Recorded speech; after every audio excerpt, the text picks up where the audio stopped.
येणार नाही। आणि फार तर असाही मनात विचार आला की 3 वेळेला खासदारकीला 91 ला खासदारकीला लेकाला निवडून दिलं म्हणजे मला, नंतर वडिलांना निवडून दिलं म्हणजे साहेबांना, नंतर लेकीला निवडून दिलं 3 वेळेला म्हणजे सुप्रियाला, आता सुनेला निवडून द्या, सगळी फिटामफाट, वडील पण खुश, लेक पण खुश, कन्याही खुश आणि सूनही खुश आणि तुम्ही खुश। मित्रांनो, ही निवडणूक देशाच्या 140 कोटी जनतेच्या भवितव्याची।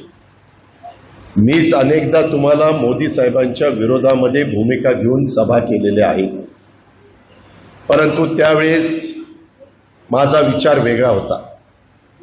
पण ज्या पद्धतीनं पहिली 5 वर्ष आणि दुसरी 5 वर्ष मोदी साहेबांनी काम आपल्या भारत देशाचं केलं, त्यांचं जे व्हिजन आहे, त्यांनी देश पातळीवर भारताचा नावलौकिक वाढवण्याचं काम केलं, हे त्रिवार सत्य आहे। आज पण परदेशात कुठल्याही देशामध्ये गेले तर एवढं प्रचंड संख्येने परदेशातले भारतीय लोक आणि परदेशातले नागरिक त्यांचं स्वागत करतात, ते देखील आपण पाहतो, ते काही लपून राहत नाही। त्याचबरोबर आजूबाजूची राष्ट्र आपल्याकडे वाकड्या नजरेने बघायचे।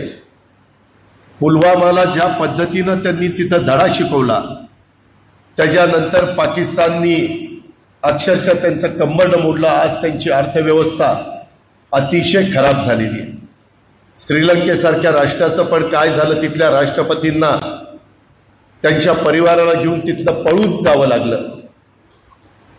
त्याच्यामध्ये बांगलादेशशी आपले संबंध चांगले, इतर आजूबाजूची राष्ट्र देखील आपल्याकडे आता समंजस पद्धतीनं पाहतात।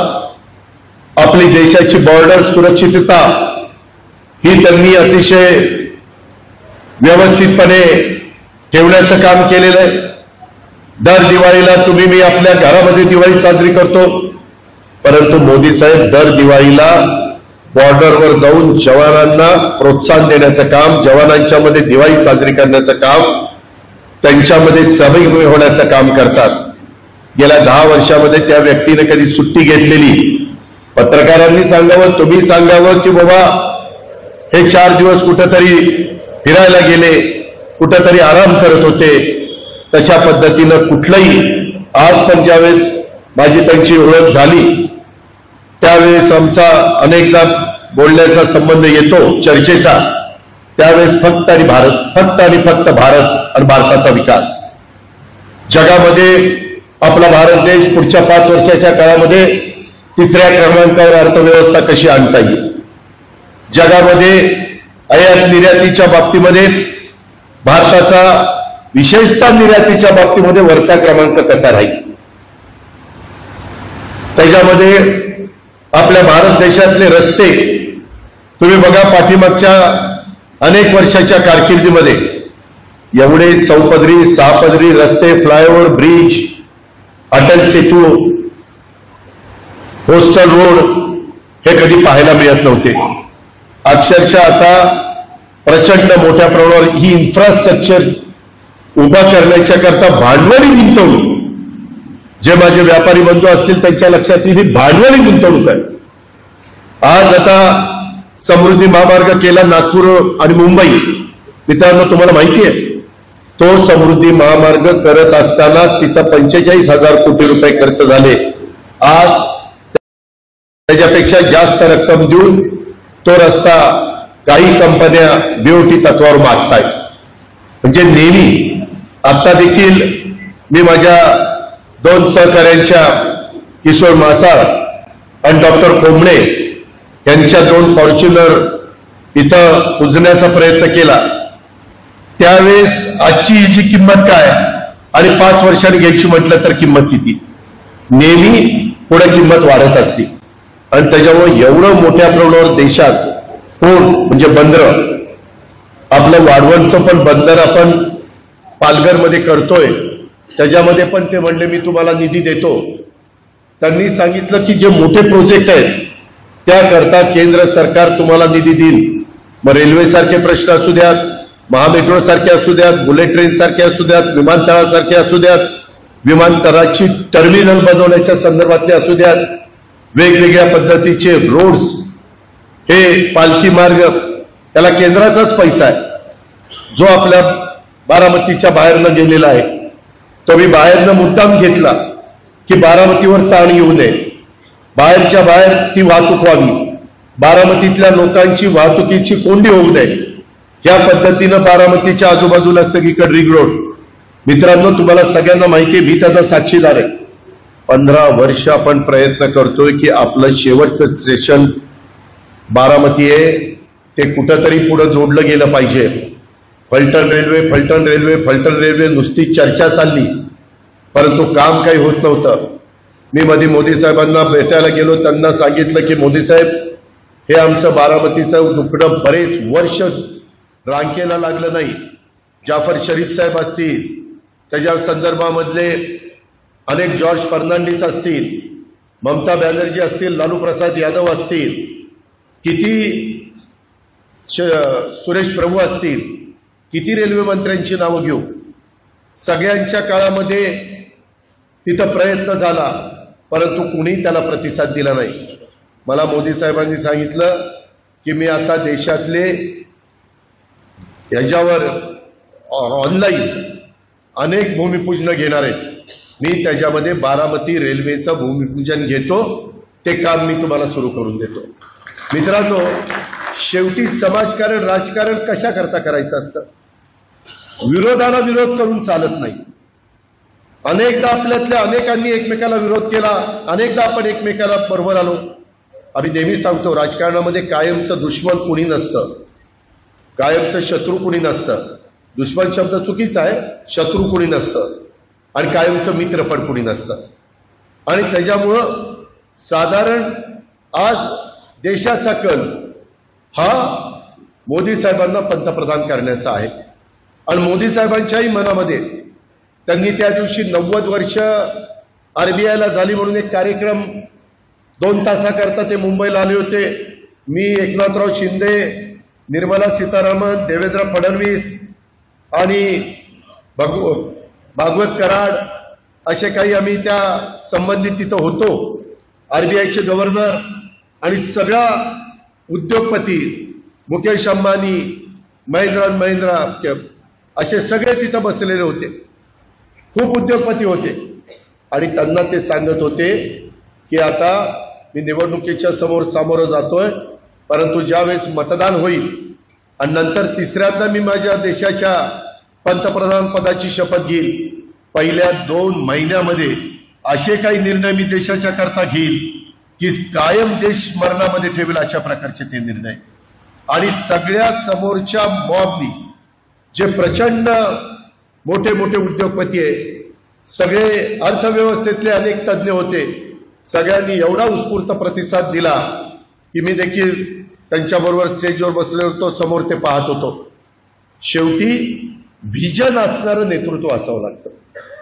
बारामतीचा विकास जो झाला तो आपल्या सगळ्यांच्यामुळं व्हिजन होतं आपल्याला म्हणून झाला. आपण कधी कधी कॉम्प्रोमाइज केलं नाही. भिगवण रोड 8 पदरी करत असताना कुणाला काय वाटेल ह्याच्यामध्ये जर आपण डोकं खात बसलो असतो तर कधीच 8 पदरी झाला नसता. त्याच्यातला एक तुकडा पंचायत समितीपासून नटराजपर्यंत ती रेल्वेची जागा. मित्रांनो, त्याच्याकरता मी त्या सचिन सातवला दादा म्हणायचो की तू खासदारांना भेटायला जा आपल्या, आणि मुंबईत दिल्लीला जाऊन त्यांना म्हणा रेल्वे मंत्र्यांकडे चला आणि त्याची ती किंमत कमी करा. 7 कोटी रुपये सांगितले. 2 वर्ष झाली मी प्रयत्न करत होतो. तू कितीदा गेला मुंबईला? 5-6 वेळा गेला, काही काम झालं नाही. ह्याने केलं नाही का आणखी कुणी केलं नाही मला माहिती नाही. मी नंतर मी 7 तारखेला प्रवेश केल्यानंतर त्याच्या आधी थोड्याशा माझ्या त्यांच्या चर्चा चाललेल्या होत्या. 7 नाही 2 तारखेला शपथविधी घेतल्यानंतर 2 जूनला, आणि त्यानंतर मी त्यांच्याशी बोललो की माझं हे काम आहे. मला त्यांनी अमित भाईंनी एकाला फोन केला आणि सांगितलं कमीत कमी पैशामध्ये ते काम करून द्या, नगरपालिकेला जास्त भुर्दंड लावू नका. 7 कोटीवरून 1,35,00,000 काम झालं. बारामतीचे 5.5 कोटी रुपये वाचले ना, 5,65,00,000 वाचले. आणि नंतर मी ते काम तिथं पुढे सुरू केलेलं आहे. आता थोड्या दिवसात तो रस्ता त्या ठिकाणी होईल. मित्रांनो, शेवटी तुम्ही आम्ही पण आपला प्रपंच चालवत असताना इतक्या अडचणी येतात, परंतु नुसतंच घरात बसले अडचण काही प्रश्न सुटत नाही. त्याच्याकरता पाठपुरावा करावा लागतो. ज्यांच्या हातामध्ये काम आहे त्यांच्या काम करण्याची मानसिकता असावी लागते. गेल्या 10 वर्षामध्ये केंद्राचं कुठलंही काम आपलं झालं नाही. फार मोठा आपल्याला फटका बसला. आता याच्यातले अनेक जण ऊस बागायतदार शेतकरी आहेत. ऊस बागायतदार शेतकऱ्यांच्यावर गेले 25 वर्ष इन्कम टॅक्सचा भुर्दंड होता. एकट्या माळेगाव सहकारी साखर कारखान्यावर 250 कोटी रुपये त्यांना भरावे लागणार होते. 250 कोटी रुपये. आम्ही खूपदा 20-1 वर्ष प्रणव मुखर्जींना भेटलो, AK अँथोनीला भेटलो, P सुब्रमण्यमला भेटलो, नाही चिदंबरमला, P चिदंबरम त्यांना भेटलो. इतक्यादा आम्ही जायचो, सगळे स्टे द्यायचे, पण ती टांगती तलवार काही काढली नाही. अलीकडच्या काळामध्ये हे सरकार आल्यावर अमितभाईंच्याकडे शिष्टमंडळ गेलं. अमितभाईंनी ते बघितलं. आपल्या महाराष्ट्रात जसा ऊस आहे तसा गुजरातमध्ये ऊस आहे. त्याच्यावर त्यांनाही त्याच्याबद्दलची जाणीव होती. त्यांनी सांगितलं, थांबा मला एक 8 दिवस मार्ग काढायला वेळ द्या, मी नंतर तुम्हाला बोलून घेतो. नंतर त्यांनी बोलून घेतलं. 10,000 कोटीचा सगळ्या देशातल्या ऊस उत्पादक शेतकऱ्यांवर साखर कारखान्याचा जो इन्कम टॅक्स होता तो सगळा माफ केला. आता चेअरमन इथं 2 बसले, 1 आणि 2, त्यांना विचारा, 1 रुपया यांच्यावर आता इन्कम टॅक्सचा नाहीये. नुसतं तेवढं नाही केलं. आम्ही म्हणलं, साहेब जर एखादा चांगला कारखाना चालवत असतील माळेगाव किंवा सोमेश्वर आणि त्यांचा FRP असेल 2900 किंवा 2950 आणि त्यांनी भाव दिला 3411, तर तुम्ही सरळ वरचे पैसे इन्कम टॅक्स म्हणून धरणार, कारण FRP पेक्षा जास्त भाव दिला. ते म्हणले बरोबर आहे. त्यांनी सांगितलं मी ह्याच्यातनं मार्ग काढतो. काय मार्ग काढला? त्यांनी सांगितलं, ज्या त्या राज्यातल्या साखर आयुक्तालयाकडं त्या कारखान्याच्या बॉडीने जायचं, चेअरमनने जायचं, अकाउंटंटने जायचं आणि त्यांनी दाखवायचं की हे आमचं FRPचा दर देऊन आम्ही जी काटकसर केली, आम्ही ज्या पद्धतीनं प्रोडक्शन बनवलं, आम्ही जे टोटल लॉसेस कमी करून रिकव्हरी वाढवली, ओझनमधनं मिळालेला पैसा, डिस्लरीमधनं मिळालेला पैसा आणि आम्हा लोकांची बचत, ह्याच्यातून आमचा भाव आता 400-500 वाढतोय.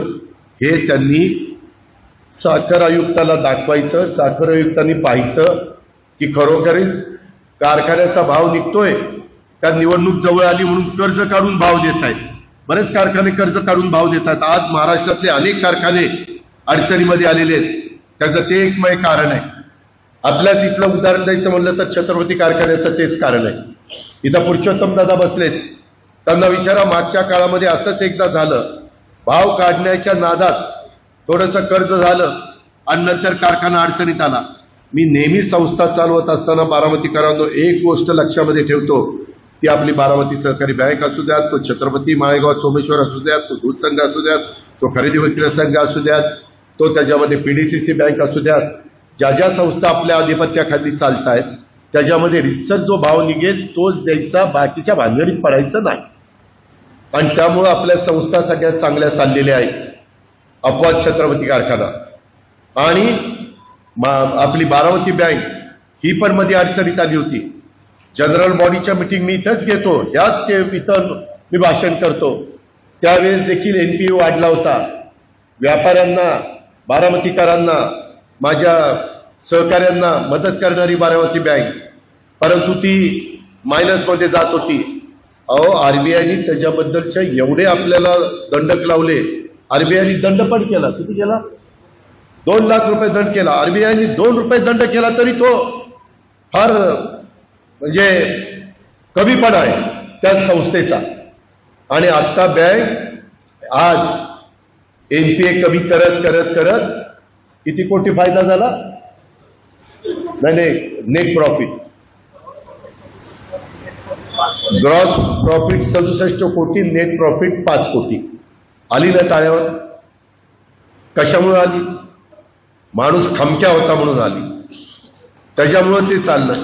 मित्रांनो, संस्था अडचणीत यायला वेळ लागत नाही. मी बघितलंय कित्येक घराणी की त्या घरामध्ये पहिल्यांदा इतकी आर्थिक सुबत्ता ओसंडून वाहत होती आणि पुढची पिढी जरा कमकुवत निघाली, जरा व्यसनाधीन निघाली, जरा व्यवहारज्ञान कमी असणारी निघाली. त्या पिढीमध्ये त्या परिवाराचा काय अवस्था झाली. माझ्या तोंडापुढे नावं आहेत म्हणून ती नावं घेत नाही, तुम्हालाही माहिती आहेत काही नावं. ही वस्तुस्थिती आहे.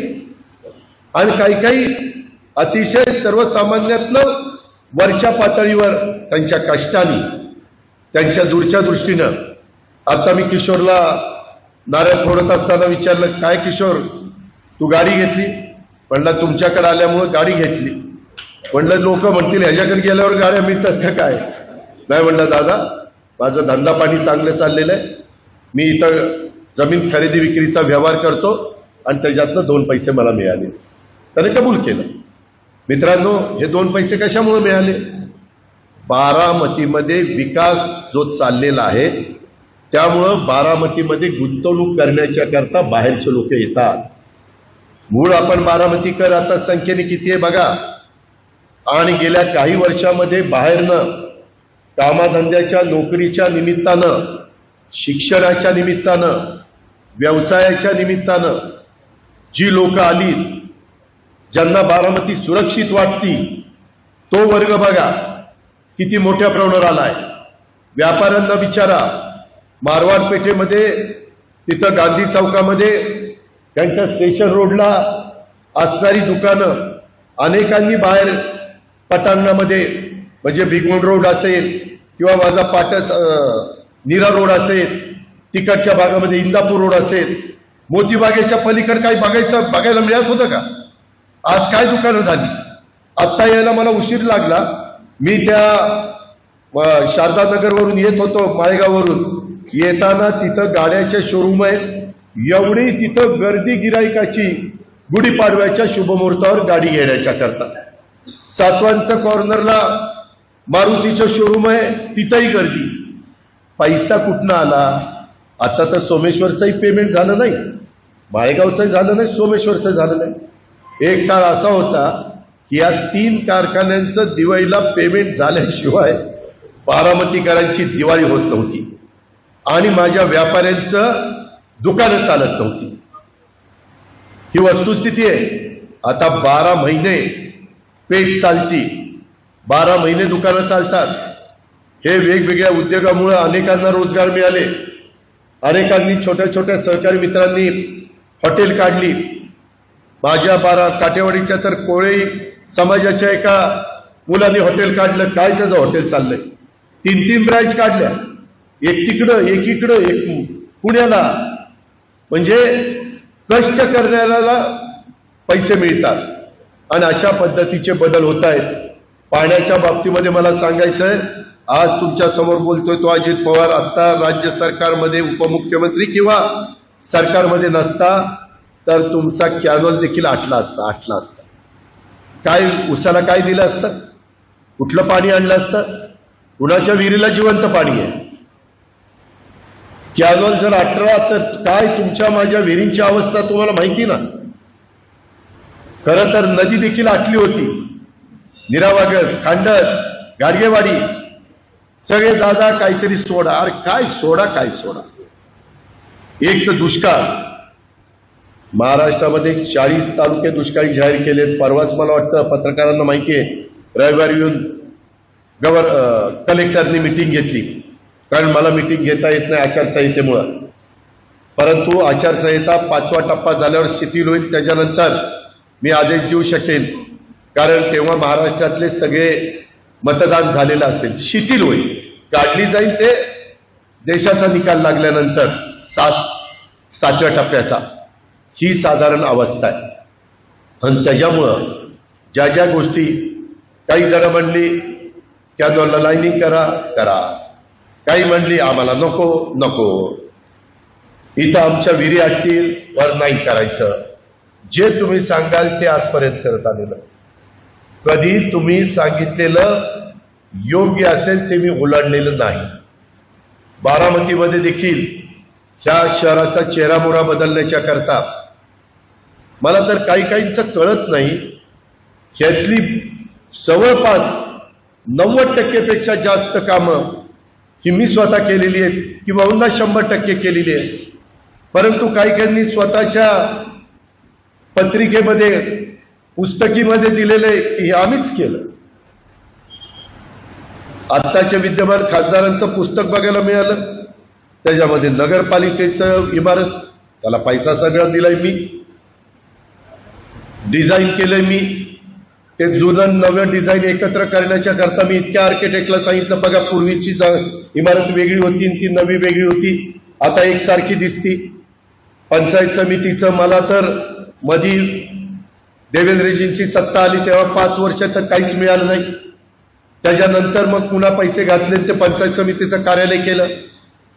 बस स्थानक 50 कोटी रुपयाचं बस स्थानक आज तुम्हाला सगळ्यांना अभिमान वाटेल अशा पद्धतीचं केलं. तिथं पोलिसांचे ऑफिसेस, तिथं पलीकडे लायब्ररी बिल्डिंग, त्या माझ्या कारकेलच्या करावागेच्या बरणपूरच्या माळावर काय होतं ना आता काय चित्र तिथं झालेलं आहे. तिथलं सगळं चित्र बदललेलं आहे, तिथले सगळे दर वाढलेले आहेत. तिथं आपल्या सहकारी संदीप बांदल आणि त्या ग्रुपनी तिथं मला वाटतं बी फार्मसी काढली, तिथंही चांगल्या पद्धतीनं मुलं यायला लागली. वेगवेगळी पोलीस स्टेशन केली, माळेगावचं असेल, सुप्याचं असेल, सुप्याची मंडळी आहेत, काय पोलीस स्टेशन तिथलं झालंय. रस्ते देखील काही ठिकाणी 4 पदरी, काही ठिकाणी 3 पदरी, काही ठिकाणी 6 पदरी, म्हणजे आपल्या पालखी मार्गाचे. त्याही संदर्भामध्ये नितीन गडकरी साहेब सगळ्यांनाच मदत करतात, आपल्याला पण त्यांनी मदत केली, त्याबद्दल त्यांना लाख लाख धन्यवाद.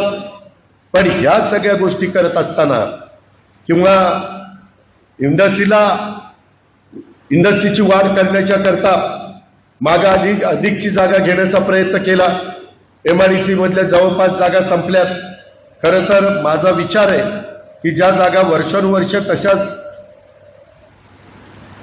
मोकळ्या पडलेल्या आहेत त्याच्यामध्ये कुठला तरी कायदा आणायचा आणि त्या ताब्यात MIDCने घ्यायच्या, मग MIDCनं ज्याला गरज आहे त्यांना विकायच्या. कारण त्या नुसत्याच पडू नये. आपली MIDC 88ला सुरू झाली, प्रत्यक्षात काम 90-95ला सुरू झालं आणि तरी देखील काही लोक म्हणतात की आम्हाला युनिट टाकायचं पण जागा नाही. ही सगळी अवस्था आहे. आणि या सगळ्या छोट्या मोठ्या गोष्टीमध्ये आपण सगळ्यांनी लक्ष दिलं. पर्यावरणाचा पण विचार केला, तरुणांच्या रोजगाराचा पण विचार केला. परवा आम्ही नमो रोजगार मेळावा तो लावला. त्या नमो रोजगार मेळाव्यात मित्रांनो यामध्ये साधारण बऱ्याच मुलांना मुलींना नोकऱ्या मिळाव्याची अपेक्षा होती, परंतु 10,000 पेक्षा जास्त मुला मुलींना नोकऱ्या मिळाल्या. 10,000 काही कमी आहे. काही टीका केली काय एवढा मोठा कार्यक्रम केला आणि 10,000 मुलांना मिळाले. अरे 10,000 कशाला म्हणतात? आपण कधी 1000 तरी दिल्या का? हे बरोबर नाही. खरं तर दानत असावी, जे चांगलं झालं ते चांगलं केलं म्हणायची. परंतु ही सगळी एकंदरीत अवस्था, बऱ्याचशा गोष्टी मी तर अलीकडच्या काळामध्ये आता काही जण म्हणाले की जनाई, शिरसाई, पुरंदर, मित्रांनो तिन्ही बाबतीमध्ये मी बजेटमध्ये तरतूद केली. 58 कोटीची कामं आता पुरंदरची निघतायत. पुरंदरमध्ये पुढचे पाणी आणण्याच्या करता अनेक ठिकाणी तरडोली असेल, वाकी असेल किंवा वेगवेगळ्या प्रकारचे तलाव असतील, तिथं CSR मधनं बोरकरवाडी असेल, इथं वेगवेगळ्या प्रकारे CSR मधनं निधी आणला, वडाणे असेल, त्या पद्धतीची कामं आपली चाललेली आहेत. त्याच्यामध्ये मी आता ते सोलरवर सगळं करणार आहे, जेणेकरून ते वीज बिलच यायला नको. त्याकरता पण यंदाच्या बजेटमध्ये आम्ही तरतूद केलेली आहे. यंदा महाराष्ट्र राज्य 8.5 लाख शेतकऱ्यांना सोलरवर शेती पंप देण्याचा धडक कार्यक्रम हातामध्ये घेतलाय. त्याच्यामध्ये आपल्याला पण डायरेक्ट इनडायरेक्ट फायदा होणार आहे. दिवसा लाईट मिळणार, रात्री लाईट नाही मिळणार कारण सूर्य मावळलेला असेल. परंतु दिवसा माझा शेतकरी पाणी शेताला देईल, रात्री घरी जाईल आणि बायका मुलांच्या मध्ये त्या ठिकाणी राहील. आता जसं रात्री आणि दिवसा, काही दिवस रात्री काही दिवस दिवसा हे जे प्रमाण आहे ते पण त्याच्यातनं त्रास कमी होईल. अशा अनेक गोष्टी ह्या करत असताना मी तिकडं माझ्या एक गोष्ट लक्षात आली, पुरंदर उपसा सिंचन योजनेचं पाणी 12 महिने चालणार आहे. कारण पुणे आणि पिंपरी चिंचवडचे पाणी वापरतं जवळपास 20-22 TMC पुणे वापरतं आणि जवळपास 6-7 TMC आपलं पिंपरी चिंचवड वापरतं. 30 TMC पाणी. 30 TMC पाणी म्हणजे किती पाणी माहिती का? आपलं वीर धरण आहे 9 TMCचं, 9-27 3 वीर धरणं भरतील एवढं पाणी पुणे आणि त्याच्यापेक्षा थोडंसं जास्त तेवढं पाणी पुणे आणि पिंपरी चिंचवडकरांना द्यावं लागतं. मी असू, तुम्ही असू, कुणी असू तर द्यावंच लागेल कारण माणसं तिथं राहतात. आणि म्हणून आम्ही आता मुळशीचा परवा देवेंद्रजी इंदापूरला बोलले की खडकवासल्याच्या करता मुळशीचं पाणी पुणेकरांना प्यायला द्यायचं आणि त्याच्यातनं पाण्याची बचत करून खडकवासल्यामध्ये वरसगाव, पानशेत, खडकवासला, टेमघरचं पाणी दौंड तालुका, बारामती तालुका, इंदापूर तालुका, हवेली तालुक्याला त्या ठिकाणी द्यायचं. तशाच पद्धतीनं काही सहकारी मित्रांनी काही वेगळ्या सूचना केल्या, त्याहीबद्दल माझं काम सुरू झालेलं आहे. मी परवा सभेमध्ये देखील सांगितलं सासवडच्या की गुंजवणुकीची जे काम रेंगाळलेलं आहे ते करण्याच्या करता आम्ही तरतूद करू. उद्याच्या 11 तारखेला विजयराव शिवसेनेंनी माझी, एकनाथराव शिंदे साहेबांची आणि देवेंद्रजींची सभा घेतलेली आहे. त्या सभेमध्ये पण ते मागण्या करणार आहेत. त्या मागण्याच्या संदर्भामध्ये देखील आपण काय भूमिका आपली राहणार आहे ते सांगणार आहे. आपण शब्दांचे पक्के आहोत. मला काहीतरी करून मी आज तुम्हाला बारामतीकरांना सांगतो, त्या नाझऱ्यामध्ये पण मी पाणी आणणार आहे. माझ्या डोक्यात प्लॅन आहे. आणि ओव्हरफ्लोचं पाणी जे नदीला जातं आणि नदीवरून ते सगळ्या भागामध्ये म्हणजे खाली कर्नाटकाला जातं, ते पाणी गुंजवणीचं ओव्हरफ्लोचं पाणी पाईपलाईन पुढं करून पुरंदरपर्यंत येणारच आहे. जरा अजून पुढं करून नाझऱ्यात सोडायचं. नाझरं भरल्यानंतर माझे करा नदीचे बंधारे, ते सगळे बंधारे मी नवीन करायला घेतले. सगळे बंधारे नवीन करायला घेतले. बजेटमध्ये तरतूद झालेली आहे. पोपटच्या भाषेत ओके केलेलं आहे. त्याच्यामध्ये मी खालपर्यंत येतोय आणि बंधाऱ्यामध्ये तुम्हाला गेट टाकायची व्यवस्था करत नाही.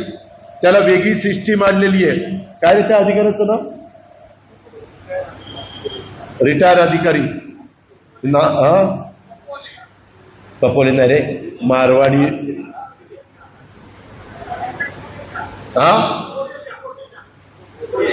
कोटेच्या का काहीतरी असं काहीतरी आहे. त्याला पाहणी करायला लावली, त्याला प्लॅन एस्टिमेट तयार करायला लावलं, बजेटमध्ये तरतूद केली, ती तरतूद मंजूर करून घेतली. उद्याची आचारसंहिता संपली की काम सुरू होणार आहे. नदीचं पण व्यवस्थित काम करतो. जशी नीरा नदी, करा नदी माझ्या मेडतपासून मळदपर्यंतचं काम चाललंय तशा पद्धतीनं. तिथं तसं बांधकाम होणार नाही, पण तिथं मधली बेटारं कुठं काही हे असेल वेडीवाकडी तर ती नीट करून खड्डे बिड्डे बुजवून अशा पद्धतीनं नदीचं पात्र वाटेल अशा पद्धतीनं ते करणार आहे. आणि त्याच्यातून केटीवेर भरून मग त्याच्यातनं पण पाण्याचा प्रश्न बऱ्याच अंशी त्या ठिकाणी सुटेल. आणि ओव्हरफ्लोच्या पाण्यात माझं तेवढंच आहे की ओव्हरफ्लोचं पाणी वीर धरणाचं 2 महिनेच वाहतं. कारण पहिले काही दिवस वीर धरण भरायला जातं, त्यावेळेस उजवा आणि डावा कालवा चालू असतो. त्याच्यातनं आपण शेततळी आणि तलाव भरून घेतो शेतफळचा आणि मग ओव्हरफ्लो व्हायला लागतं. त्यावेळेसच मला ते पाणी उचलता येणार आहे. परंतु जास्त मोठे पंप टाकून त्याच्यावरच सोलर बसून म्हणजे लाईट बिल पण येता कामा नाही. सोलरचा आता बारामतीमध्ये देखील मी टाटा पॉवर का टाटा ट्रस्ट यांच्याकडनं 4 मेगावॅटच्या वीज निर्मितीला बारामतीकरांचं स्ट्रीट लाईटचं बिल येऊ नये, बारामतीकरांचं पंपाचं बिल येऊ नये, पाणी पुरवठ्या पंपाचं जी रिक्वायरमेंट आहे ती आज 4 मेगावॉट आहे. मी त्यांना, ते पावड्यांनी मला सांगितलं, मी त्यांना सांगितलं 4 मेगावॉट नको 5 करा, कारण उद्या 10-20 वर्षाची पण बारामतीचा विचार करू. आणि त्या पद्धतीचं काम आता त्या ठिकाणी सुरू होत आहे। एवढा निधी त्या बाबतीत आणतोय आणि ह्याच्यात मी येतोय इतके दिवस केंद्राचा निधी आपल्याकडे येत नव्हता। आता उद्याच्या काळामध्ये तुम्ही जे मतदान आहे 7 तारखेला तमाम बारामतीकरांनी नेहमी मला प्रतिसाद देता तसा प्रतिसाद दिला आणि आपल्या घड्याळाच्या उमेदवाराला प्रचंड मताधिक्य दिलं तर आपला उमेदवार निवडून येणार आहे। आपला उमेदवार निवडून आला तर उद्याच्याला मी मोदी साहेबांना सांगेन उमेदवार आता तुमच्या पाठिंबाचा दिलेला आहे, माझी ही कामं करा। माझ्या बारामती लोकसभा मतदारसंघात इंदापूरचं, दौंडचं, पुरंदरचं, बारामतीचं, भोर, वेल्हा, मुळशीचं किंवा शहरी भागात खडकवासल्याचं ही कामं करा। त्यांच्या हातामध्ये माझ्या हातात 6 लाख कोटी आहेत। मी फक्त राज्याचा अर्थमंत्री आहे। शिवाजीराव राज्याच्या अर्थमंत्र्याच्या हातात 6 लाख कोटी असतील तर केंद्राच्या हातामध्ये किती लाख कोटी असतील? त्याकरता हे सगळं करायचं आहे। ह्याच्यातनं विकास होणार आहे।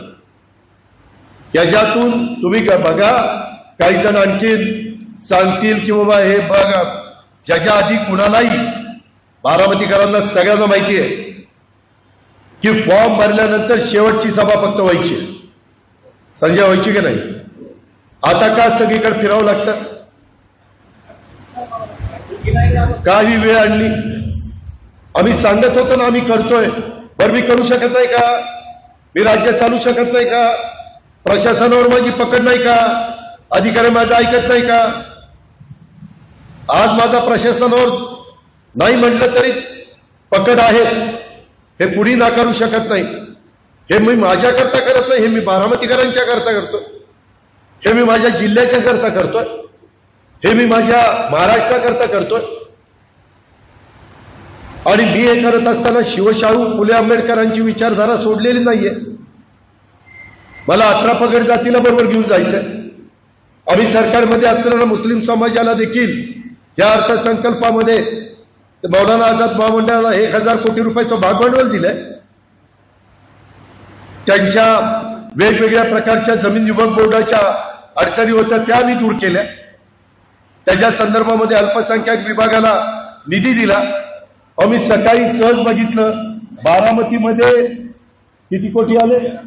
13 कोटी रुपये आले। एका शादीखान्याला 5 कोटी रुपये दिलेत। शेवटी सगळ्यांचं काम केलं पाहिजे। तो माझा मागासवर्गीय असू द्यात, तो माझा आदिवासी असू द्यात, तो माझा भाटका असू द्यात, तो माझा सर्वसाधारण जातीतला असू द्यात किंवा ओबीसी मधला असू द्यात, कामं तर सगळ्यांची झाली पाहिजे।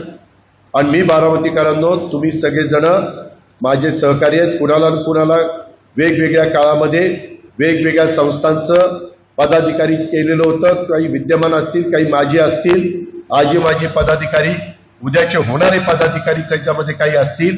मला सगळ्यांना सांगायचं की हा विकासाचा वेग चालू ठेवायचा असेल तर आपल्याला घड्याळाशिवाय पर्याय नाही। भावनिक होऊ नका, भावनिक होऊ नका। कन्स्ट्रक्शन लाईन मध्ये पण ज्या पद्धतीची कामं झाली, बारामतीमध्ये आज गुंतवणूक केल्यानंतर फ्लॅट खपतात म्हणून त्या ठिकाणी कन्स्ट्रक्शनवाले कन्स्ट्रक्शन करू शकतात। फ्लॅटच खपले नसते तर काय कन्स्ट्रक्शन केलं असतं? आज कन्स्ट्रक्शन चाललंय म्हणून टाईल्सचे दुकानं किंवा हार्डवेअरची दुकानं किंवा त्या ठिकाणी सिमेंट, वाळू, खडी काय जे असेल, स्टील, ह्याची बाजारपेठ चाललेली आहे। हे सगळे एकमेकावर अवलंबून आहे। आज मी आपल्याला जाहीरपणे सांगतो, मी ज्यावेळेस 90 साली विद्या प्रतिष्ठानचं मला ट्रस्टी केलं त्यावेळेस 72 ते 90 किती वर्ष झाली? 28 वर्ष। नीट विचार करा, 28 वर्षात फक्त आणि फक्त इंग्रजी माध्यमाची इमारत झाली होती। 72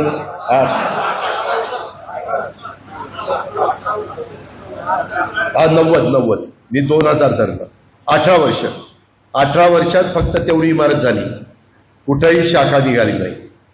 मी 90ला 91ला तुम्ही मला खासदार केलं आणि का कुठं अनुष्टोक मला कुठलंही करायचं तर ते चांगलं झालं पाहिजे, उगीच करायचं म्हणून करायचं नाही। लोकांनी पण अभिमान वाटला पाहिजे, त्यांनी पाहुण्याला दाखवलं पाहिजे बघ आमच्या बारामतीचं काम, अशा पद्धतीनं करायचं। मी तिथं 40 एकर जमीन घेतली MIDC मध्ये. MIDC ची सुरुवात झाली होती. MIDC 40 एकर जमीन घेतल्यानंतर गुलाबराव डावण पाटील हयात नाही, मी भूमिपूजन मीच करत होतो. तेव्हा तुमच्यातले काही कार्यकर्ते पण तिथं असतील. त्यावेळेस सर्व्हिस रोड नव्हता. काय माझ्या मनात आलं कुणास ठाऊक की आता इथं मोठा कॉम्प्लेक्स आपण करणार आहे तर सर्व्हिस रोड असावा. मी त्यावेळेसच्या प्रांताला आणि MIDCच्या अधिकाऱ्याला सांगितलं, आत्ता मी भूमिपूजन केलं तरी माझा बिगवन बारामती रोड आहे, त्याच्या पलीकड पण एक सर्व्हिस रोड टाका आणि इकडं पण ही एज्युकेशन इन्स्टिट्यूट आहे, इथं माझी मुलं मुली शाळेत जाय करणारे, गर्दी राहणारे, इकडेही एक सर्व्हिस रोड टाका. तेव्हा तो सर्व्हिस रोड टाकला आणि नंतर आपण पंतप्रधानांना आणलं होतं तेव्हा ते सर्व्हिस रोड सगळे पूर्ण मी करून घेतले, झाडं लावून घेतली.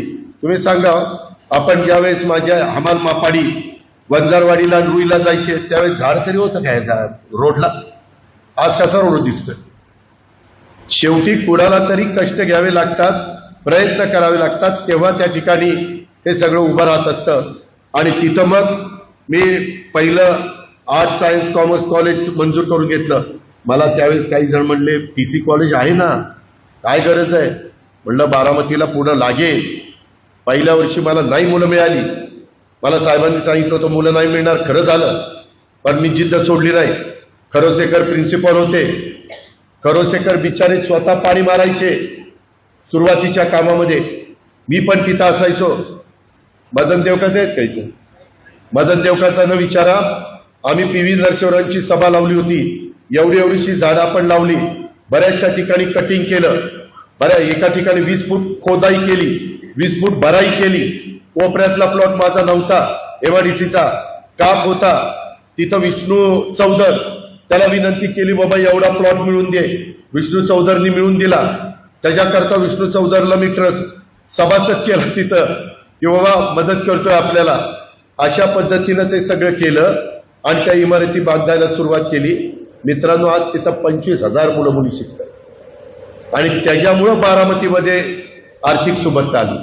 कारण TC कॉलेजचा स्टाफ, माझ्या विद्यानगरीचा स्टाफ, माझ्या MESचा स्टाफ, आमच्या शाहूचा स्टाफ, आमच्या शारदानगरचा स्टाफ, आमच्या मायगाव शैक्षणिक संकुलचा स्टाफ, या सगळ्या गोष्टी आपण त्या ठिकाणी केल्या आणि त्याच्यातनं एक मेडिकल हब जसं मी केलं तसं एज्युकेशन हब बारामतीमध्ये झालं. मेडिकल कॉलेज, आयुर्वेदिक कॉलेज, ह्या सगळ्या हे कशात ह्याच्यात केंद्राचा पैसा नव्हता. तानाजीराव तुम्ही म्हणाल कशा करता, आता ह्याला आमदारकी असताना खासदारकी कशाला पाहिजे? केंद्राचा पैसा आणायला खासदारकी पाहिजे. केंद्राचा निधी आणला तर ह्याच्या कितीपेक्षा कितीतरी पटीनं माझ्या बारामती लोकसभा मतदारसंघाचा कायापालट होणार आहे. इकॉनॉमी विकर सेक्शनची घरं आता मंजूर झालेली आहेत. माझा धनगर समाज असू द्यात, माझा रामोशी समाज असू द्यात, वडार समाज असू द्यात, मागासवर्गीय समाज असू द्यात, सगळ्या घटकाला आता घरांचा कार्यक्रम मोदी साहेबांनी दिलेला आहे. आपण तो कार्यक्रम आणू. परवा म्हणजे गेल्या महिन्यात मी त्यांच्याबरोबर 30,000 घरं त्यांनी त्या सोलापूरमध्ये दिली बीडी कामगारांना. 15,000 घरांना चाव्या द्यायच्या कार्यक्रमाला मी होतो.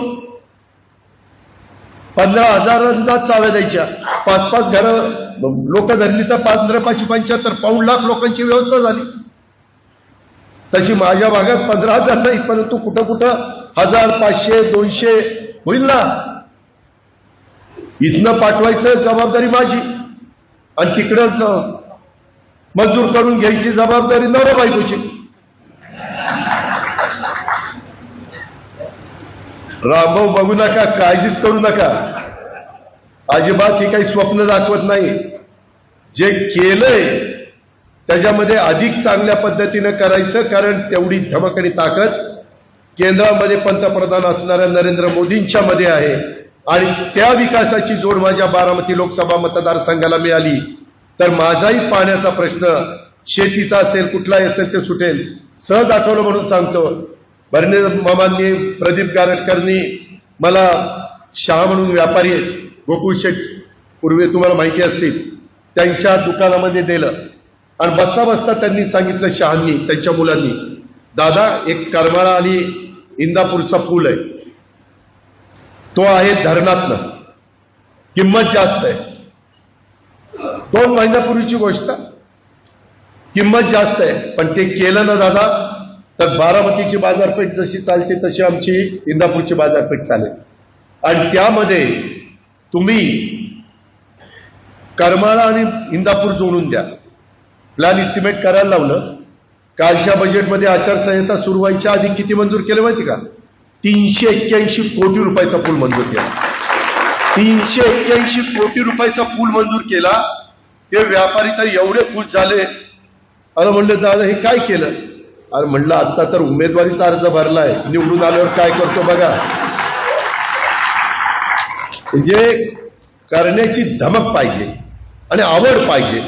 नाही तर बघू, करू, ये उद्या, ये परवा, हेलपाटे नाही द्यायचे. मित्रांनो, ही गोष्टी करून दाखवलेल्या आहेत. माझी तुम्हाला सगळ्यांना विनंती आहे की प्रत्येकाने आपापले वॉर्ड बूथ वाईज तुम्ही फिरताय. आता अनेकांना कधी नव्हे ते फोन यायला लागले. ज्यांना फोन आले त्यांना समोर उभं केलं, याचं नाव काय तर सांगता येणार नाही. फोन आलाय, पोपटला फोन आलाय, विकासला आलाय, भरतला आलाय, किरणला आलाय, पण उभं केलं तर जरा गंमत होईल. मित्रांनो, मी तसं करत नाही. मला फोन करण्या इतका वेळ नाही, कारण मला अनेक धाराशिवची जागा आहे, शिरोडची जागा आहे, पुण्याची जागा आहे, मावळच्या जागेत काल मी होतो. बारामतीचे इतर सहकाऱ्यांना आपल्याला निवडून आणायचंय. पण मी तुम्ही काम आता पण आचारसंहिता आहे तरी गट्टा काय मला सुटला. सगळे विकास म्हणजे वेगवेगळे प्रश्नच दिलेले. मी आचारसंहिता संपल्यावर घालील त्याच्यामध्ये लक्ष. पण का लोक देतात? कुठेतरी काम होईल ही आशा आहे म्हणूनच देतात ना.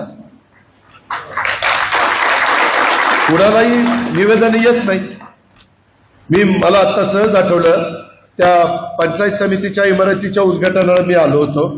वेळ कमी होता, मी फटफट फटफट फटफट निवेदन सगळी स्वीकारली. मला वेळ कमी होता पण निवेदन स्वीकारलं.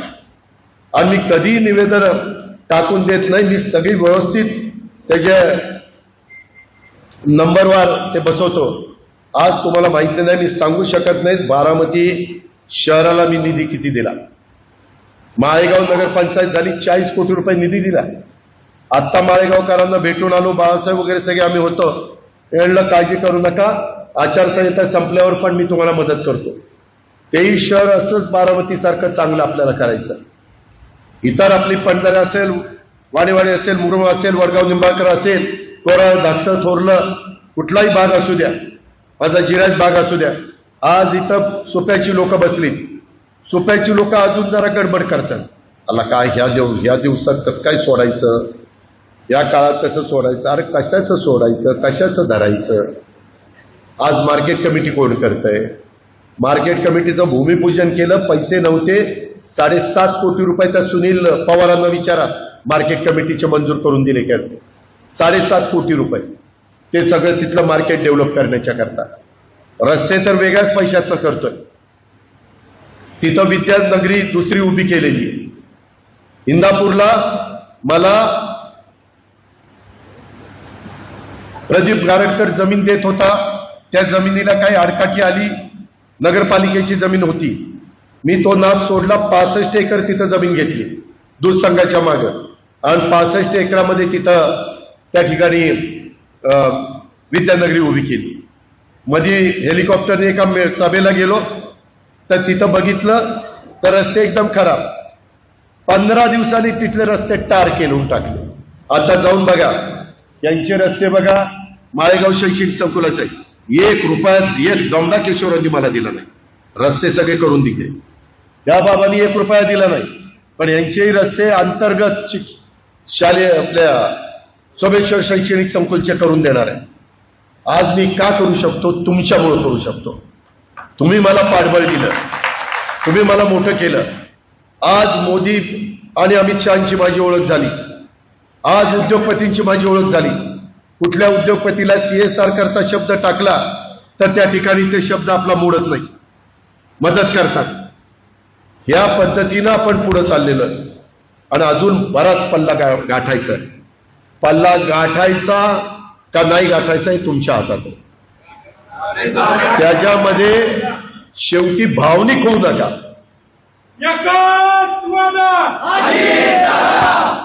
यामध्ये कृपा करून भावनिक होऊ नका. काही काही गावांच्या मध्ये जरा वेगळं चाललेलं आहे. काय रे करायचं, कसं रे करायचं, या वयात कसं करायचं, तसं नाही. प्रत्येकाला भरभरून तुम्ही दिलेलं आहे. आता आपला कामाचे दिवस आहेत, आपले विकासाचे दिवस आहेत. कुणी काही सांगितलं की आम्ही करू, ते करूच शकत नाही. कारण केंद्र सरकार त्यांच्या हातातच नाही तर काय करू शकणार. मी खोटं नाही सांगत. मोदींची राष्ट्रीय सर्वे झालाय, त्याच्यात 65% लोकांनी सांगितलं देशाचे पंतप्रधान तिसऱ्यांदा मोदी व्हावेत म्हणून. ही वस्तुस्थिती आहे. जे आहे त्या मान्यच केलं पाहिजे. आणि त्यांनी विकासाचा ध्यास घेतलेला आहे आणि तशा पद्धतीने आपण राज्यात घेतलेला आहे. केंद्राची आणि राज्याची जोड मिळाली तर अजून आपली प्रगती होणार आहे, अजून तुमचे वेगवेगळे व्यवसाय चालणार आहेत. आणि हे करत असताना मी जाणीवपूर्वक बारामतीमध्ये कुणाची गुंडगिरी, दादागिरी मी खपून घेतलेली नाही, चालू दिलेली नाही. आजच मला काही सहकार्यांनी मग भेटून सांगितलं कोण कोयता गँग वगैरे. मी आता डिपार्टमेंटला सांगणार आहे ते सगळ्या कोयता गँगचा बंदोबस्त करा आणि त्यांच्यावर तडीपार आणि मोकाची कारवाई करा. अजिबात सोडायचं नाही. माझ्या बारामतीमध्ये राहत असणाऱ्या अल्पसंख्याक असू द्यात, संख्येने कमी असणारा समाज असू द्यात, त्याला सुरक्षितच वाटलं पाहिजे. त्याला आज अजिबात वाटता कामा नये की मला कुणी वाली नाही. ज्याला कुणी वाली नाही त्याला अजित पवार वाली. ही गोष्ट तुम्ही लक्षामध्ये ठेवा. काय कशाचा? अरे वेड्या, तुझा खाजगी फ्लॅट आहे, माझ्याकडनं घेतला का फ्लॅट? हा, मग तू एक बिल्डरकडनं फ्लॅट घेतला, तुला कळायला पाहिजे होतं तो बिल्डर फ्लॅट द्यायच्या लायकीचा आहे का नाही. तू मला सल्ला विचारला असता ही बिल्डरकडनं फ्लॅट घेऊ का, तर मी सांगितलं असतं असल्याकडनं फ्लॅट घेऊ नको. हे काही उत्तर स्वतः आपण चुका करायच्या नसतात. मला तर अलीकडनं काय काही वसुली करायला लावतात की दादा आम्ही याला माल दिलेला आहे या अमक्या अमक्या कारखान्याला, त्याला जरा फोन करून सांगा आमचं बिल दिला. अरे माल देताना विचार करणं त्या कारखान्याची ऐपत आहे का पैसे द्यायची. त्याच्या संदर्भामध्ये ठीक आहे, मी तुमचा लोकप्रतिनिधी आहे पण घरगडी तर नाही ना. उद्या लोटायला लावाल, ही लोट इथं जरा साफसफाई कर. जे व्यवहारी असेल ते मला सांगा, तुम्हाला नंतर भेट, मी त्याच्या संदर्भामध्ये माहिती घेईल. कारण तू ज्यांच्याबद्दल तक्रार करतोय त्यालाही मला विचारावं लागेल. समजा राजेंद्र बद्दल तक्रार, राजेंद्र तुझ्याबद्दल ही तक्रार आहे, तुझं काय म्हणणं आहे? वैजनाथ तुझं काय म्हणणं आहे? लालासाहेब तुझं काय म्हणणं आहे? लक्ष्मण तुझं काय? मला म्हणावं लागेल ना. एकतर्फी ऐकून हे जर खरंच आहे असं मानलं तर काय सगळं आबादी आबादच होईल. तरी देखील तू मला भेट, मी उद्या सकाळी पण घरी अर्ली मॉर्निंग, आणि त्या पद्धतीनं त्याच्यामध्ये मी लक्ष घालीन. मित्रांनो, ह्या प्रकारे आपण पुढे जाऊया. मी पुन्हा पुन्हा सांगतो, भावनिक होऊ नका. अजून राहिलेल्याही काही काळामध्ये वेगवेगळ्या गावात माझं आपल्याला सगळ्यांना सांगणं आहे, शहरामध्ये राहत असणाऱ्यांनी आपापले वॉर्ड बघा, वॉर्डच्या बाहेर जाऊ नका. गावोगावच्या लोकांनी आपलं गावच सांभाळा. उगेच आम्ही सोप्याचा निघालो कुठलं तर कारकेलला, आणि कारकेलच्यानी सुटायचं कुठं नाही, सिद्धेश्वर निंबोडीला चाललो. काय गटून आहे तिथं? तिथं आहे ना बाकीची पोपटराव आहेत, बाकीची आहेत, ही करतील ना काम. त्याच्यामुळं आपापल्या भागातच थांबा. वाणेवाडीकरांनी तिथंच थांबा, पोपटराव ज्यांनी मुरुमवाल्यांनी तिथंच थांबा. अजून कोण जरा वेगळं काम करत असेल तर समजून सांगा, बाबा रे, ज्या त्यावेळेस जे ते काम करू शकतील अशांना निवडून द्यायचं असतं. कधी काही बाका प्रसंग येतो त्याला त्या ठिकाणी विचारपूर्वक तोंड द्यावं लागतं. त्याच्या संदर्भामध्ये वेगवेगळ्या भागात अजून काही जण, कधी माझ्या निवडणुकीत कधी माझी भावंड फिरली नाही राव, आता गर्रा गर्रा गर्रा फिरायला लागली, पायाला भिंगरी बांधल्यासारखं. अरे तुमचा भाऊ होता तेव्हा तुम्हाला फिरावंसं नाही रे वाटलं, आणि आता उद्याच्याला मतदान झाल्यावर परत फिरायला जाणार आहे तुम्ही? तिथं परत अजित पवार आणि अजित पवारचेच कार्यकर्ते, दुसरं कुणी येणार नाही. हे नुसतं आऊट घटकेच आहे. ते कसं पावसाळ्यामध्ये छत्र्या उगवतात ना, तसल्या छत्र्या उगवल्यात की मतदान झालं की सगळ्या छत्र्या पार परदेशात हवाई सफर करायला जातील. सगळ्यांना तीच सवय आहे. आणि मी तुम्हाला सांगतो, मी अजून पण फार तोलून मापून बोलतो. एकदा जर मी तोंड उघडलं ना, ह्याच्यातल्या कित्येक लोकांना फिरता येणार नाही. फिरता तोंड दाखवता येणार नाही. जाहीर माझा त्यांना सांगायचं आहे. उगीच मी गप्पा बसलो म्हणजे फार वळवळ करता काय?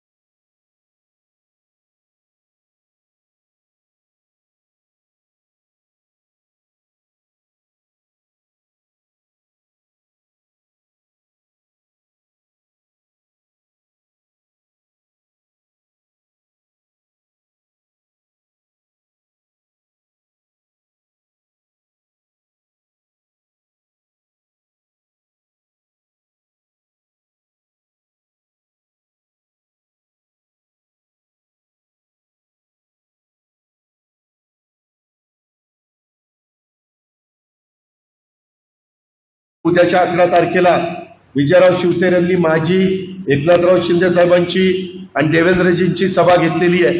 त्या सभेमध्ये पण ते मागण्या करणार आहेत. त्या मागण्याच्या संदर्भामध्ये देखील आपण काय भूमिका आपली राहणार आहे ते सांगणार आहे. आपण शब्दांचे पक्के आहोत. मला काहीतरी करून मी आज तुम्हाला बारामतीकरांना सांगतो, त्या नाझऱ्यामध्ये पण मी पाणी आणणार आहे. माझ्या डोक्यात प्लॅन आहे.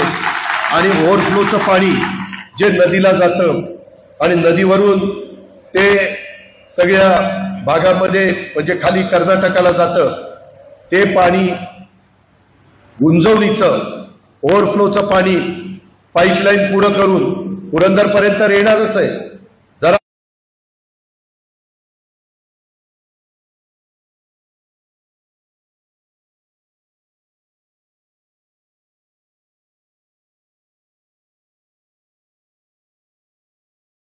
राहिलेत, बरेच राहिले.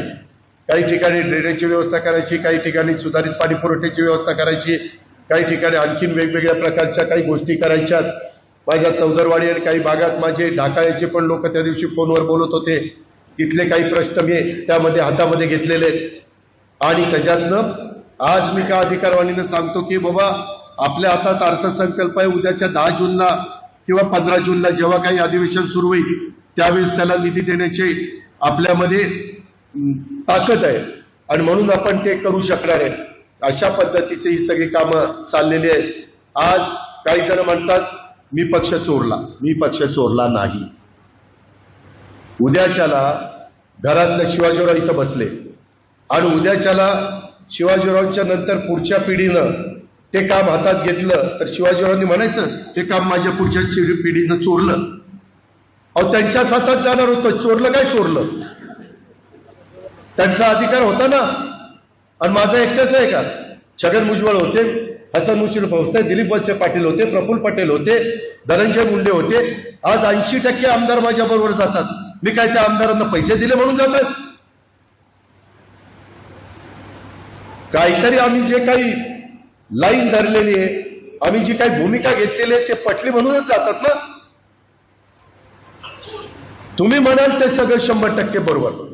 तुम्ही म्हणायचं 2014ला भाजपला पाठिंबा, भाजपला पाठिंबा म्हणायचं, आता मागा, आता 19ला पाठिंबा, पुन्हा मागा. असं कसं चालेल? असं नाही चालत. आणि त्यामुळं मी कधी कुणाला अडचणीमध्ये आणणार नाही. पण प्रत्येकाने पुढं मतदान करत असताना पुढची कामं करण्याची धमक आणि ताकद ही कुणामध्ये आहे एवढं तर डोळ्यासमोर आणण्याचा तुम्हाला अधिकार आहे. अजून कमीत कमी मी सांगतोय लक्ष्मण, कमीत कमी 10 वर्ष अजून काम कोण करू शकतं? तुपे ही वस्तुस्थिती आहे ना. ही तर कोणी नाकारू शकत नाही. मी फार 20 वर्ष सांगत नाही. आणि त्याकरता माझ्या जीवाभावाच्या सगळ्या सहकाऱ्यांना, कार्यकर्त्यांना, माझ्या महायुतीचे घटक असणाऱ्या सर्वांना, आमच्या देवेंद्र फडणवीसांनी पण अनेकांना मिटिंग घेऊन समजावून 4 गोष्टी सांगितल्या, त्यांनी ऐकल्यात.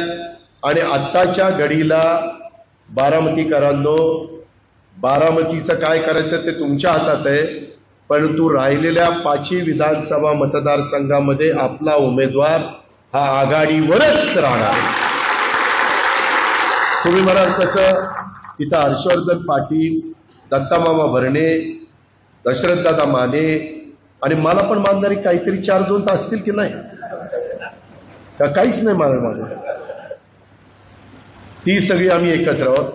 इथं रमेश आप्पा थोरात, वासुदेवराव काळे, राहुल कुल आणि बाकीचे सगळे. तिथं आमचा पण काही खारीचा वाटा असेल का नाही? इकडं विजयराव शिवतरे सभा घेत आहेत 11 तारखेला. त्यांनी मला दाखवले, कुणाकुणाचे फोन आले. मित्रांनो, मला इतकं वाईट वाटलं, काही लोकांनी रात्री फोन करून माघार घेऊ नको, तू फॉर्म ठेव. तुम्हाला दाखवले ना ते नंबर कुणाचे होते. तुम्ही म्हणाल काय राव, कुठल्या पातळीवर राजकारण चाललं, कुठल्या थराला राजकारण चाललं. मला दाखवले, एकनाथरावांना दाखवले, देवेंद्रजींना दाखवले. बरं, आलेले फोन तुम्हाला, जर गणेशला रात्री मी 11:30-12ला फोन केला तर गणेशच्या ह्याच्यात येतोच ना माझा नंबर, ते तर झाकून राहत नाही. म्हणजे इतकं वाईट वाटलं राव, मी ज्यांच्याकरता जीवाचं रान केलं, काही बाकीचं बघितलं नाही. आणि ह्या पद्धतीने इतक्या खालच्या पातळीवर राजकारण चाललंय. तिथं विजयराव शिवतरे, तिथं बाबा जाधवराव, दादा जाधवरावांचे चिरंजीव, ते भाजपचे नेते. तिथं राष्ट्रवादी काँग्रेस, दिगंबर दुर्गाडे, जालिंदर कामते, अशोकराव टेकवाडे हे सगळे भाजपमध्ये सहकारी आहेत. मित्रांनो, तिथं मी दादा जाधवरावांना भेटायला गेलो. दादा जाधवरावांना भेटलो आणि दादा जाधवरावांची तब्येतीची विचारपूस केली, कारण मी त्यांच्याबरोबर 5 टर्म आमदार म्हणून काम केलं होतं. दादा जाधवरावांना मी विचारलं कशी तब्येत काय, त्यावेळेला अजित मी बसून माझं व्यवस्थित चाललंय, पण मी इथं 25 वर्ष आमदारकी केली, मी माझ्या गाडीत बसून काही लोकांना भेटणार आहे. म्हणजे प्रमुख लोक गावाची असतात ना, की ज्यांच्या मागे जरा एक वजन असतं, आणि त्यांना जाऊन भेटणार आहे आणि त्यांना सांगणार आहे की सुनेत्राव पवारांना आपल्याला मतदान करायचं. म्हणलं कशाला नाही, तू महायुतीचा उमेदवार आहे म्हणून तर करायचंच. पण मला त्यांनी एक आठवण सांगितली. म्हणले अजित, मी 69 वर्षाचा होतो, 69. आणि 69 वर्षाचा असताना तुझ्या काकांनी म्हणजेच पवार साहेबांनी 2 सभेमध्ये हा गडी म्हातारा झालाय, ह्या गड्याला बाजार दाखवा. आपल्याकडं बैल असल्यानंतर, बैल म्हातारा झाल्यानंतर आपण बाजार दाखवतो, अशा पद्धतीची मी त्यांना दैवत म्हणले मानायचो. पण त्यांनी मला बैलाची उपमा दिली आणि म्हाताऱ्याची उपमा दिली. मी 69 वर्षाचा होतो तरी दिली, आणि मी पराभूत झालो. आणि अशोक टेकवाडे तिथं आमदार झाले. अर्थात त्याला कारण अशोक काळभोर तिथं खालची मतं त्यांनी घेतली, त्याच्यामुळे मताची विभागणी झाली. मीच अशोकराव टेकवाड्यांना उमेदवारी दिलेली होती, आपल्या शिवाजीराव अण्णांचे जावई. ही वस्तुस्थिती. त्यावेळेला अजित, मला काय रे वाटलं असेल, बाजार दाखवा, बैल. म्हणजे प्रत्येकाने आत्मपरीक्षण केलं पाहिजे. राजेंद्र ढवाण पाटील, की मी पण बोलताना एवढा तोलून मापून बोलतो की पुढं काही वर्षांनी ते बोलणं माझ्या पण अंगलट यायला नको. आणि निव्वळ ते म्हणजे मनातली खंत त्यांनी बोलून दाखवली. बरोबर नाही हे सगळं. मित्रांनो, ह्या पद्धतीचं राजकारणाने सांगायचं म्हटलं तर दिवस पुरणार नाही. आता लवकरच घरी जाऊन गुढी उतरायचं काम करावं लागेल. त्याच्यामुळे जास्त वेळ घेत नाही, परंतु माझी विनंती आहे की बूथ वाईज राहिलेल्या दिवसात आता एक दिवस जसा जाईल तसं टेम्पो वाढत जाईल, तसं भावनिक केलं जाईल, तसं कोण कुठं कामाला आहे ते बघितलं जाईल. मला आत्ता काही गावातली लोक सांगत होती, आम्ही कृषी विज्ञान केंद्रावर कामाला आहे, आम्ही इतक्या ट्रस्टवर कामाला आहे, आम्ही इकडे कामाला आहे. त्याच्यामध्ये असं कुठं कामाला असलेल्यांना दम देऊन चालत नाही. अशा पद्धतीनं मतं कधी बारामतीकरांनी मागितलेली नव्हती. बारामतीमध्ये मतं मागण्याची एक काहीतरी लेवल होती आणि ती लेवल आज सोडायला लागलेले आणि त्याच्यातनं कुणाकुणाला भावनिक केलं जात आहे. त्याच्यातनं काही त्या ठिकाणी सांगितलं जात आहे. नुसतं पार्लमेंटमध्ये भाषणं करून माझ्या बारामती लोकसभा मतदारसंघाचे प्रश्न सुटत नाही. हा अजित पवार पण भाषणाच्या बाबतीमध्ये मेहता नंबर 1चा आहे. माझा पण एकदा जर लागली पट्टी तर मी पण भाषण करतो, पण मी भाषणही करतो आणि मी कामही करतो. मी विकासाला निधी पण आणतो आणि मी एखादं काम वाजून त्या ठिकाणी करून घेतो आणि लोकांना रिझल्ट देतो. आजही मला माहिती आहे मी काम करत असताना काही माझ्या जवळच्या सहकाऱ्यांच्यावर काही जण नाराज आहेत, काही पुढाऱ्यांच्यावर काही जण नाराज आहेत, काही जण माळेगावमध्ये भरती झाली त्याच्यामध्ये काही गावं भरतीमध्ये राहून गेलेली ती लोक नाराज आहेत. उदाहरणार्थ कुर्लेवाडी असेल, ढाकाळा असेल, का माझं करावागज असेल, अशा पद्धतीनं काही आहे, नाही असं नाही. तुम्ही माझ्यावर विश्वास ठेवा, त्याच्यातनं मी मार्ग काढील, त्याबद्दल आपण काळजी करू नका. पण ह्या सगळ्या गोष्टी करत असताना माझ्याबरोबर काम करणारा एखादा चुकला म्हणून त्याचा दंड मला किंवा उमेदवाराला देऊ नका. ते आपण दुरुस्त करू. तुम्ही लक्षात आणून द्या, काही काही ठिकाणी असतं गटतट असतात, थोडंसं उजवं डावं असतं, काही काही बाबतीमध्ये गावातच थोडंसं त्याला जवळ करायचं त्याला लांब करायचं, असं माझ्या शहरामध्ये पण झालं असेल, माझ्या ग्रामीण भागामध्ये पण झालं असेल, माझ्या बागायती भागात झालं असेल, माझ्या जिरायत भागात झालं असेल. आज टँकरची प्रचंड मागणी आहे, त्याकरताही आम्ही टँकर देतो. आज मला दूध संघाचा चेअरमन आलेला होता, तो मला म्हणला की दादा असं असं करावं लागेल. मी म्हणलं हो जावा करा. या सगळ्या गोष्टी आपणच करणार आहोत आणि त्याच करत असताना माझ्या सुपा परगणा परिसरातल्या लोकांना विनंती आहे, काही काही जर अजून थोडंसं कसं रे काय रे असं कसं होईल, असं कसं काही होत नाही, आपण सगळं नीट करणार आहोत.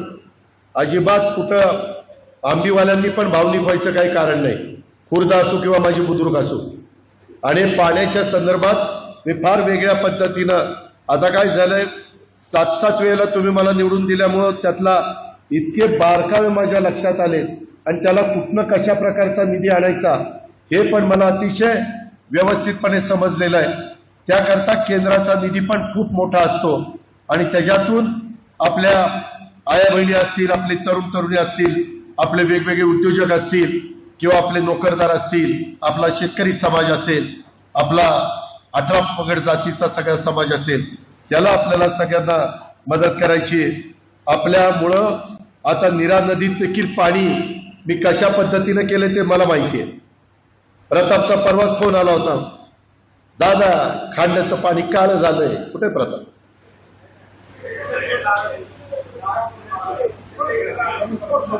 हा काळं झालंय. अरे म्हटलं पांढरं करायला लय काहीतरी टाकावं लागेल. मी केशवरावांना यांनाही सांगितलं की तुमचा एकही झिरो डिस्चार्ज झालं पाहिजे. मित्रांनो, इतक्या गोष्टी साखर कारखान्याच्या बाबतीमध्ये 4.5 रुपये यांचा विजेचा दर होता. परवाच्या कॅबिनेटला आचारसंहितेच्या आधी 6 रुपये केला का नाही विचारा त्यांना. जरी रोज तुम्हाला भेटत नसलो तर तिथं बसून का दुधाचे दर पडले, 5 रुपये लिटरला दुधाचे दर त्या ठिकाणी वाढून दिले. काहींना अजून पैसे मिळाले नाही, ते काहीतरी भरायला ऑनलाईन वगैरे त्रास होतोय, तो त्या त्याच्यात थोडा वेळ लागतोय, त्याच्यातनं मार्ग काढू. आचारसंहिता संपल्यावर मार्ग काढी. पण ह्या प्रकारे आता कांदा निर्यातीलाही परवानगी दिली, धान उत्पादक शेतकऱ्याला बोनस दिला, माझ्या सोयाबीन उत्पादक शेतकऱ्याला त्या ठिकाणी बोनस देण्याच्या बद्दलचा निर्णय घेतलेला आहे, मदत करण्याचा.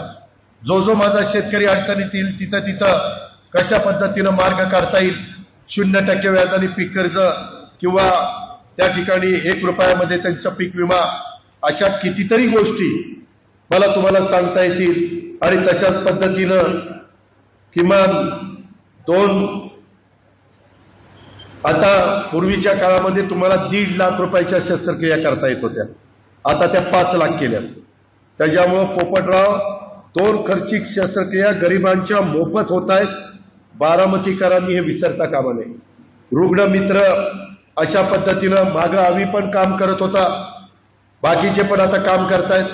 आत्ता माझ्याकडं रसाळ आला होता, त्याच्याकरता कुठे आहे का इथं, त्याच्याकरता मी फोन केला तेव्हा तिथं त्याचं बिल सांगितलं काहीतरी 8 का 9 लाख रुपये, बरोबर ना. आणि तो म्हणला दादा निम्म करायला लावा. त्याच्या बहिणीच असणार आहे, निम्म करायला लावा. मी त्या डॉक्टरांना फोन केला, म्हणलं निम्म करा. त्याच्यामध्ये मी बाकीचा आकडा बोललो नाही. त्या डॉक्टरने पठ्ठ्याने काय केलं, ते 8 लाखाचं बिल केलं 16 लाख. आणि याला म्हणले दादांमुळे 50% कमी केले, 8 लाख रुपये भर. आता त्यांनी सांगितल्यावर आत घेतला. त्याला माळेगावला विचारा, त्या शरद दत्तोबाच्या सोसायटीत फोन केला डॉक्टरला. म्हणलं का रे फार जोर आला काय, मला जर वाकड्या शिरायचं म्हटलं तर दवाखाना बंद करील, एवढ्या चुकीच्या गोष्टी होतील. तो म्हणला माफ करा. त्याने 6.5 लाख रुपये भरले, 2.5 लाख परत देतो, 4 लाखात काम करतो. कोण करायला लागले विचार. आत्ता इथं 2 तास तरी झाले खरं, 2 तास पण झाले नाही. मी डॉक्टरांना म्हणलं डॉक्टर असं नाही, तुमचा ट्रस्ट आहे, ट्रस्टमध्ये काही शस्त्रक्रिया तुम्हाला 10% वगैरे मोफत करावे लागतात गरिबाच्या करता. आम्ही ज्यावेळेस त्यांना दवाखान्याचं FSI देतो जास्त, तो FSI जास्त देतो, त्याच्यामध्ये आमची अट असते की 10% बेड गोरगरिबांच्या करता तिथं राखीव ठेवायचे आणि बाकीच्या 90% बेडमधनं तुम्हाला जे काही कमवायचं ते कमवा, पण गरिबाला पण आरोग्य सुविधा मिळाल्या पाहिजे. त्या प्रकारे मी तसं ते डॉक्टरांना पण माझं पण जरा हल्लं, त्याच्यामुळं माझं सटकलं, त्याच्यामुळे ती त्याचं बोललो. परंतु मी नंतर पुढच्या वेळेस सांगेन त्यांना की डॉक्टर असं करू नका तुम्ही, आम्ही सांगतोय, आम्हाला वाटतं की आमचं तुम्ही बिल निम्म कमी केलं आणि पुन्हा त्याच्याच दुप्पट बिल करायचं आणि आम्हाला भासवायचं निम्म केलं ना, हे असं आम्हाला ते मी तसं म्हणणार नाही, चुत्या बनवण्याचा प्रयत्न करू नका म्हणून. पण